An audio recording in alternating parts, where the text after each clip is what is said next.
ಕೋಡುಬಳೆ ಅಂದ್ರೆ ಅಡುಕಲೆ. ಬೆಂಗಳೂರಿನಲ್ಲಿ ಬೆಚ್ಚಿ ಬೀಳಿಸಿದಂತ ತ್ರಿವಳಿ ಕೊಲೆ ಪ್ರಕರಣಕ್ಕೆ ಈಗ ಮಗದೊಂದು ಟ್ವಿಸ್ಟ್ ಸಿಕ್ಕಿದೆ. ಕೆಆರ್ಪುರಂನಲ್ಲಿ ನಡೆದಂತ ತ್ರಿವಳಿ ಕೊಲೆ ಪ್ರಕರಣ ಇದು.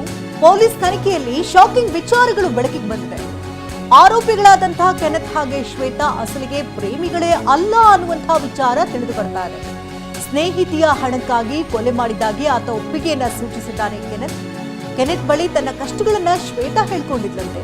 ಒಮ್ಮೆ 8 ಲಕ್ಷ ಮತ್ತೊಮ್ಮೆ 10 ಲಕ್ಷವನ್ನ ಕೆನೆತ್ ಶ್ವೇತಾಳಿಂದ ಪಡ್ಕೊಂಡಿರ್ತಾನೆ. ತನ್ನದೇ ಮನೆಯಲ್ಲಿ ಚಿನ್ನದ ಒಡವೆಯನ್ನ ಕಳ್ಳತನ ಮಾಡಿರ್ತಾನೆ ಅನ್ನುವಂತಹ ವಿಚಾರ ಕೂಡ ಬೆಳಕಿಗೆ ಬಂದಿದೆ.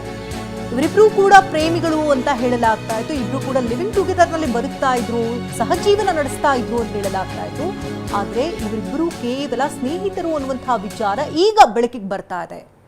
ತ್ರಿವಳಿ ಕೊಲೆ ಪ್ರಕರಣದಲ್ಲಿ ಮೊದಲಿಗೆ ಶ್ವೇತಾಳನ್ನ ವಶಕ್ಕೆ ಪಡೆಯಲಾಯಿತು. ನಂತರ ಕೆನೆತ್ನನ್ನು ಕೂಡ ವಶಕ್ಕೆ ಪಡೆದು ಈಗಾಗಲೇ ವಿಚಾರಣೆ ನಡೆಸ್ತಾ ಇರುವಂತಹ ಪೊಲೀಸರು ಕೇವಲ ಹಣಕ್ಕಾಗಿ, ಅಂದ್ರೆ ಸ್ನೇಹಿತೆ ಶ್ವೇತಾ ತನ್ನ ಕಷ್ಟಗಳನ್ನ ಕೆನೆತ್ನ ಹತ್ರ ಹೇಳ್ಕೊಡ್ತಾ ಇರ್ತಾಳೆ, ಹಾಗಾಗಿ ಆಕೆಗೆ ಸಹಾಯ ಮಾಡಬೇಕು ಅಂತ ಕೆನೆತ್ ಸಾಂಪ್ರದಾಯಿಕ ರೆಸಿಪಿ, ಮತ್ತಷ್ಟು ಬೇಕೆನಿಸುವ ರುಚಿ. ಕೋಡುಬಳೆ ಅಂದ್ರೆ ಅಡುಕಲೆ. ಆಕೆ ಬೆನ್ನೆಲುಬಾಗಿ ನಿಂತಿದ್ದಾಗಿ ಹೇಳಿದ್ದಾರೆ. ಜೊತೆಗೆ ಇವರಿಬ್ರು ಕೇವಲ ಸ್ನೇಹಿತರು ಅನ್ನುವಂತಹ ವಿಚಾರ ಕೂಡ ಬಾಯ್ಬಿಟ್ಟಿದ್ದಾರೆ. ಈ 2 ಮನೆ ಮಾಡ್ಕೊಂಡಿರ್ತಾನೆ ಆರೋಪಿ ಕೆನೆತ್. ಕೆಆರ್ಪುರಂ ಮತ್ತು HAL ನಲ್ಲಿ 2 ಮನೆ ಹೊಂದಿದ್ದ. ಆರೋಪಿ ಕೆನೆತ್ಗೆ ಒಬ್ಳು ಪ್ರೇಯಸಿ ಇದ್ದಾಳೆ. ಶ್ವೇತಾ ಅಲ್ಲ ಆತನ ಪ್ರೇಯಸಿ, ಆಕೆ ಸ್ನೇಹಿತೆ ಅಷ್ಟೇ. ಇನ್ನೊಬ್ಳು ಪ್ರೇಯಸಿ ಇದ್ದಾಳೆ. ಶ್ವೇತಾ ಜೊತೆ ಇದ್ದಿದ್ದಕ್ಕೆ ಆ ಪ್ರೇಯಸಿ ಗಲಾಟೆ ಮಾಡ್ತಿದ್ಲಂತೆ. ಯಾವಾಗಲೂ ನೀನು ಶ್ವೇತಾ ಜೊತೆ ಇರ್ತೀಯಾ ಅಂತ ಗಲಾಟೆ ಮಾಡ್ತಾ ಇದ್ಲು. ಅದೇ ಕಾರಣಕ್ಕೆ ಕೆನೆತ್ ಇನ್ನೊಂದು ಮನೆ ಮಾಡಿದ್ದ. ಶ್ವೇತಾಗೆ ಸಹಾಯ ಮಾಡೋದಕ್ಕೆ ಮಾತ್ರ ಜೊತೆಗಿದ್ದೇನೆ, ಸಮಸ್ಯೆ ಮುಗಿದ ಬಳಿಕ ಹೋಗ್ತಾಳೆ ಅಂತ ಆತ ನಂಬಿಸಿದ್ದ. ಗರ್ಲ್ ಫ್ರೆಂಡ್ಗೆ HAL ಮನೆಯನ್ನ ತೋರಿಸಿದ್ದ ಕೆನೆತ್. 2 ಮನೆ ಮಾಡ್ಕೊಂಡಿದ್ದ, ಒಂದು ಸ್ನೇಹಿತೆಗೆ ಮತ್ತೊಂದು ಪ್ರೇಯಸಿಗೆ. ಪ್ರೇಯಸಿ ಗಲಾಟೆ ಮಾಡಿದ್ದಕ್ಕಾಗಿ ಇನ್ನೊಂದು ಮನೆಯನ್ನ ಮಾಡಿದ್ದ. ಶ್ವೇತಾ ಜೊತೆಯೇ ಸದಾ ಇರ್ತೀಯ ಅಂತ ಆಕೆ ಗಲಾಟೆ ಮಾಡಿದ್ಲಂತೆ. ಈ ಕೆನೆತ್ ಸ್ನೇಹಿತೆಗೆ ಹಣ ಕೊಡಿಸೋ ವಿಚಾರಕ್ಕೆ ಸಂಬಂಧಪಟ್ಟಂತೆ ತನ್ನ ಮನೆಯಲ್ಲೇ ಕದ್ದಿದ್ದ ಅನ್ನುವಂಥ ಮಾಹಿತಿಗಳು ಕೂಡ ಲಭ್ಯ ಆಗ್ತಾ ಇದೆ. ಹಲವು ವಿಚಾರಗಳು ಬೆಳಕಿಗೆ ಬರ್ತಾ ಇದೆ. ತನ್ನ ಅಪ್ಪ ಅಮ್ಮ ತಂಗಿಯನ್ನ ಕೊಂದಂಥವಳು ಶ್ವೇತಾ.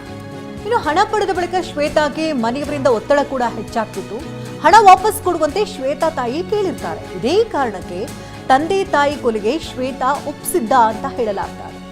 ತಂದೆ ತಾಯಿಗಿಂತ ಹೆಚ್ಚಾಗಿ ಕೆನೆತ್ನ ಶ್ವೇತಾ ನಂಬ್ತಾ ಇದ್ಲು. ಕೆನೆತ್ ಮಾತಿಗೆ ಒಪ್ಪಿ ಕೊಲೆಗೆ ಸಾಥ್ ನೀಡಿದ್ದಾಳೆ ಶ್ವೇತಾ ಅಂತ ತಿಳಿದು ಬರ್ತಾರೆ. ಅಂದ್ರೆ ಶ್ವೇತಾಳಿಂದ ಈಗಾಗಲೇ ಲಕ್ಷಾಂತರ ರೂಪಾಯಿಗಳನ್ನ ಕೆನೆತ್ ಪಡ್ಕೊಂಡಿರ್ತಾನೆ. ಶ್ವೇತಾ ತಾಯಿ ಹಣ ಕೇಳ್ತಾ ಇದ್ದಂತೆ ಕೆನೆತ್ ಕೆರಳಿಕೆಂಡವಾಗಿರ್ತಾನೆ. ಜೊತೆಗೆ ಶ್ವೇತಾ ಈಗಾಗಲೇ ಮನನೊಂದು ಹಲವು ವಿಚಾರಗಳ ಬಗ್ಗೆ, ಆಕೆ ತಾಯಿ ಬಗ್ಗೆ ಕೂಡ ಅಸಮಾಧಾನವನ್ನು ತೋಡ್ಕೊಂಡಿದ್ದರಿಂದಾಗಿ ಸಂಪೂರ್ಣ ಮಾಹಿತಿಯನ್ನು ಬೆಚ್ಚಿಟ್ಟಿರ್ತಾಳೆ. ಹಾಗಾಗಿ ಆ ತಾಯಿ ಕೊಲೆಗೆ ಸ್ಕೆಚ್ ಹಾಕಿರ್ತಾನೆ ಕೆನೆತ್.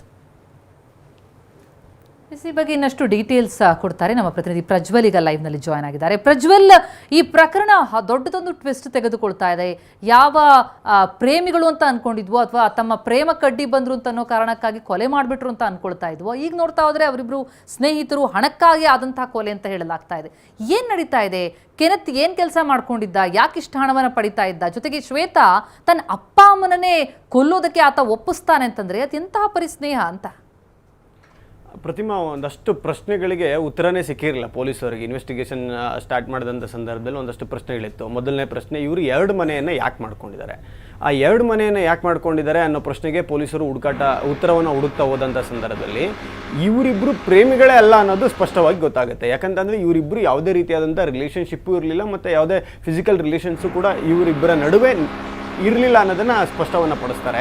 ಮತ್ತು 2ನೇ ಮನೆಯನ್ನು ಯಾಕೆ ಮಾಡಿ ಇಟ್ಕೊಂಡಿದ್ದೆ ಅಂತ ಕೇಳಿದಂಥ ಸಂದರ್ಭದಲ್ಲಿ ಕೆನೆತ್ಗೆ ಆಲ್ರೆಡಿ ಒಬ್ಳು ಗರ್ಲ್ ಫ್ರೆಂಡ್ ಇರ್ತಾಳೆ. ಅಂದರೆ ಪೊಲೀಸರು ಆರೋಪಿಗಳನ್ನು ಹುಡುಕಾಟ ಮಾಡುವಾಗಲೇ ಆ ಹುಡುಗಿಯನ್ನು ಸಹಿತ ಸಂಪರ್ಕ ಮಾಡಿ ವಿಚಾರಣೆಯನ್ನು ಮಾಡಿದ್ರು. ಯಾಕಂದರೆ ಕ್ಲೋಸ್ ಕಾಂಟ್ಯಾಕ್ಟ್ ಯಾರಿದ್ದಾರೆ ಅಂತ ನೋಡಿದಂಥ ಸಂದರ್ಭದಲ್ಲಿ ಪೊಲೀಸರಿಗೆ ಮೇಲ್ನೋಟಕ್ಕೆ ಅರ್ಥ ಆಗಿತ್ತು. ಆದರೆ ಆರೋಪಿ ಕರ್ಕೊಂಬಂದು ವಿಚಾರಣೆ ಮಾಡಿದಾಗ ಕ್ಲಿಯರ್ ಆಯಿತು, ಈತನಿಗೆ ಇನ್ನೊಬ್ಳು ಗರ್ಲ್ ಫ್ರೆಂಡ್ ಇದ್ಲು, ಅವಳು ಸಹಿತ ಶ್ವೇತಾ ಜೊತೆಗೆ ಇರಬೇಡ ನೀನು ಅಂತ ಹೇಳಿ ಅಪೋಸ್ ಮಾಡ್ತಿದ್ಲು. ಆ ಕಾರಣಕ್ಕೋಸ್ಕರ ಅವನು HAL ನಲ್ಲಿ ಇನ್ನೊಂದು ಮನೆ ಮಾಡಿ ನಾವಿಬ್ಬರು ಸಪ್ರೇಟ್ ಜೀವನ ಮಾಡೋಣ ಅನ್ನೋ ನಿಟ್ಟಿನಲ್ಲಿ ಆ ಹುಡುಗಿಯನ್ನು ನಂಬಿಸುವಂಥ ಪ್ರಯತ್ನ ಮಾಡ್ತಿದ್ದ. ಮತ್ತು ಇನ್ನೊಂದು ವಿಷಯ ಏನಪ್ಪ ಅಂತ ಅಂದರೆ, ಈ ಕೆನೆತ್ಗೆ ಯಾವುದೇ ಕೆಲಸನೇ ಇಲ್ಲ, ಇವನು ಕೆಲಸನೇ ಮಾಡಿಲ್ಲ. ಮನೆಯಲ್ಲಿ ನಾನು ಹೈದರಾಬಾದ್ನಲ್ಲಿ ಒಂದು ಸಾಫ್ಟ್ವೇರ್ ಕಂಪ್ನಿಲಿ ಕೆಲಸ ಮಾಡ್ತಿದ್ದೀನಿ ಅಂತ ಹೇಳ್ತಾನೆ.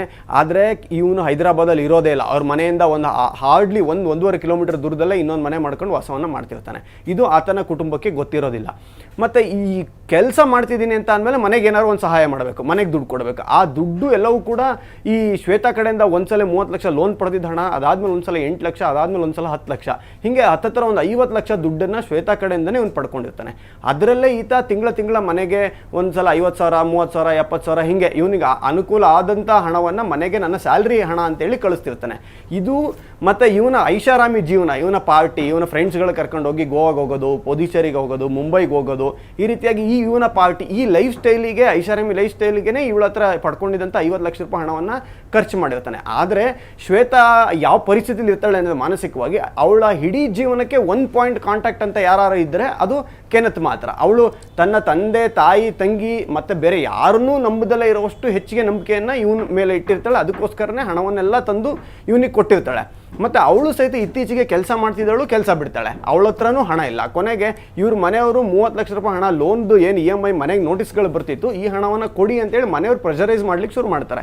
ಯಾವ ಫ್ಯಾಮಿಲಿನೂ ಸಹಿತ 30 ಲಕ್ಷ ಹಣವನ್ನು ಹಾಗೆ ಹೋಗ್ಲಿಕ್ಕೆ ಬಿಡೋದಿಲ್ಲ, ಅವರು ಪ್ರೆಷರೈಸ್ ಮಾಡ್ಲಿಕ್ಕೆ ಶುರು ಮಾಡ್ತಾರೆ. ಆಗ 6 ತಿಂಗಳ ಹಿಂದೆಯಿಂದನೇ ಇವನು ಕನ್ವಿನ್ಸ್ ಮಾಡಲಿಕ್ಕೆ ಶುರು ಮಾಡ್ತಾನೆ ಶ್ವೇತನ್ನ. ಈ ಎಲ್ಲ ಸಮಸ್ಯೆ ಮತ್ತು ನಿನಗಾಗ್ತಿರೋಂಥ ಟಾರ್ಚರಿಂದ ಮುಕ್ತಿ ಪಡಿಬೇಕು, ಮತ್ತು ಇದೆಲ್ಲದರಿಂದ ಸಮಸ್ಯೆಯನ್ನು ನೀನು ಆಚೆಗೆ ಬರಬೇಕು ಅಂತಂದರೆ ನಮಗೆ ಬೇರೆ ಏನೂ ಆಪ್ಷನ್ ಇಲ್ಲ, ನೀನು ತಂದೆ ತಾಯಿ ಸಾಯಿಸಬೇಕು ಅಂತ. ದುರಂತದ ಇನ್ನೊಂದು ವಿಷಯ ಏನಂತ ಅಂದರೆ, ಈ ಆರೋಪಿ ಶ್ವೇತಾಳ ತಂದೆ ಜೊತೆಗೂ ಸಂಪರ್ಕದಲ್ಲಿರ್ತಾನೆ. ಶ್ವೇತಾಳ ತಂದೆಗೆ ಶ್ವೇತಾ ಬಗ್ಗೆನೇ ಕೆಟ್ಟದಾಗಿ ಕಂಪ್ಲೇಂಟ್ ಹೇಳ್ತಿರ್ತಾನೆ. ನಿಮ್ಮ ಮಗಳಿಗೆ ಎಷ್ಟೇ ಬುದ್ಧಿ ಹೇಳಿದ್ರು ಅವಳು ಕೇಳೋದಿಲ್ಲ ಮಾತು, ಅವಳದ್ದು ಬಿಹೇವಿಯರ್ ಬೇರೆ ರೀತಿ ಇದೆ, ಅವಳಿಗೆ ಸಮಸ್ಯೆ ಇದೆ ಅನ್ನೋ ರೀತಿಯಲ್ಲಿ ಅವಳು ಸರಿ ಇಲ್ಲ ಅನ್ನೋದು ಮನೆಗೆ ಗೊತ್ತಿದ್ದ ವಿಚಾರವನ್ನೇ ಇವನು ಇನ್ನಷ್ಟು ತಂದೆ ತಾಯಿಗೆ ಹೇಳಿ ಇವನು ನಾನು ಒಳ್ಳೆಯವನು ಅಂತೇಳಿ ಅಲ್ಲೂ ಪ್ರತಿಬಿಂಬಿಸ್ಕೊಳ್ಳುವ ಒಂದು ಪ್ರಯತ್ನವನ್ನು ಮಾಡ್ತಿರ್ತಾನೆ. ಟೋಟಲಿ ಹೇಳಬೇಕಂದ್ರೆ ಶ್ವೇತಾಳ ಇಡೀ ಜೀವನವನ್ನು ಇವನು ಕಂಟ್ರೋಲ್ ಮಾಡಿ ಅವಳನ್ನ ಒಂದು ವ್ಯಾಕ್ಯೂಮ್ ಒಳಗಡೆ ತುಂಬಿಟ್ಕೊಂಡು ಇವನು ಹೇಳಿದ ಮಾತ್ರನೇ ಸತ್ಯ, ಇವನು ಬಿಟ್ಟು ಬೇರೆ ಎಲ್ಲವೂ ಸುಳ್ಳು ಅನ್ನೋ ರೀತಿಯಲ್ಲಿ ಇರ್ತಾರೆ. ಅದೆಲ್ಲದಕ್ಕಿಂತ ಮೀರಿದಂದ್ರೆ ಇವರಿಬ್ಬರ ನಡುವೆ ಯಾವುದೇ ರೀತಿಯಾದ ಪ್ರೀತಿನೂ ಇರಲ್ಲ, ಪ್ರೇಮನೂ ಇರಲ್ಲ. Thank you so much Prajwal. ಕೋಡುಬಳೆ ಅಂದ್ರೆ ಅಡುಕಲೆ.